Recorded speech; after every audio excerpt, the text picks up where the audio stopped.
Okay, in this video, we are going to simplify fractions step by step using greatest common factor, and we're going to solve 4 problems. And so let's begin. So again, we're going to go step by step, and we're going to go step by step definitely for the first 2 problems. So the factors of 12, you think to yourself, what 2 numbers multiply to give you 12? Well, the easy one is 1 and 12. Then we could do 2 and 6. Then we could do 3 and 4. And then 4 and 3 is the same thing, so we stop here. So these are our factors: 1, 2, 3, 4, 6, and 12. Now we're going to do the exact same thing for 18. So obviously 1 and 18. Then we have 2 and 9. We have 3 and 6. 4 doesn't work, 5 doesn't work, and then 6 repeats.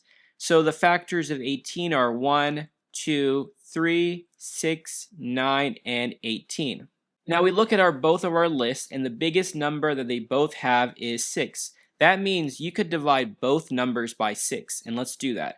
Divide by 6, divide by 6, and so our final answer will be 12 divided by 6 is 2, divided by 18 divided by 6 is 3, and so our final answer is 2/3. Now this will be our second problem, but if you want to pause the video here and attempt it, feel free. Same idea, will be very detailed. How do we get 26? 1 and 26, 2 and 13. 3 doesn't work, 4 doesn't work, 5 doesn't work, 6, 7, 8, 9, 10 doesn't work, 11, 12 doesn't work, and then 13 repeats.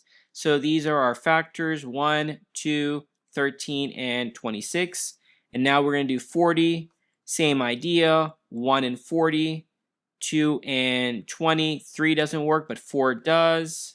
5 works, 5 and 8, 6, 7, 8. It repeats, so we stop here. And then our factors are 1, 2, 4, 5, 8, 10, 20, and 40. The next problem, we'll do it a slightly different way. So we look at our list, the biggest number that they both have is a 2, so we'll divide both numbers by 2. So 26 divided by 2 is 13, 40 divided by 2 is 20, and 13 over 20 is our final answer. Now, if you don't want to use the greatest common factor, you could just start with a small number and try from there. I'm going to show you what I mean by that.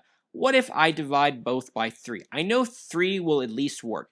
30 divided by 3 will give us 10.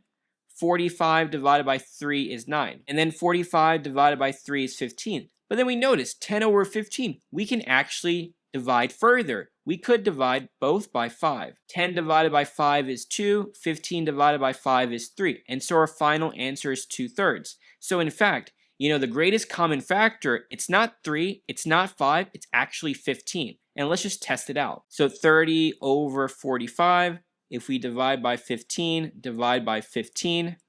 30 divided by 15 is 2. 45 divided by 15 is 3. And it matches. How we know 15? Because of 3 times 5. So that's another way of kind of approaching greatest common factor. Now maybe you like that method better, so we'll solve this problem the same way. They're both even. I know the number 2 can work for both of them. At least they're going to be a factor. 42 divided by 2 is 21. 50 divided by 2 is 25.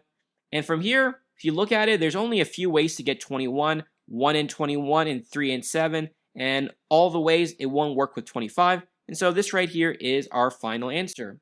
And that's all we need to do for these types of problems.